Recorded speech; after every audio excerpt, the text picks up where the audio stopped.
Hello, good morning guys. Good morning guys. Dito tayo ngayon sa work McKinley.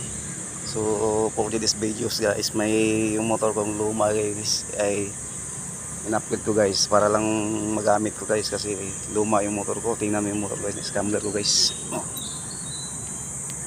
Ito guys, palitan ko ng spike na gulong guys. Ini spike ko. Yung ko saka ilaw guys, ilagyan ko ng ilaw panibagong scambler. Tapos yung monobila guys, palitan ko, in-upgrade ko na rin siya sa ganito guys, style guys. Pati yung gauge niya guys, sa gitna ko palitan, isang gitna lang siya guys. So ito gitna lang, ito malaking pagkabago sa scambler ko. TMX Alpha 125. So ito guys, dami ko pinapalitan dito guys. Itong gulong at saka yung binago ko na guys, ito shock, pinababa ko.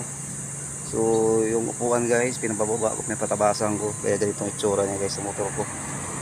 Scambler, yung bagong labas ngayon ng motor.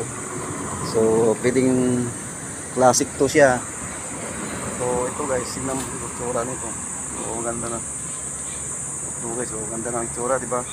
Natang ko na.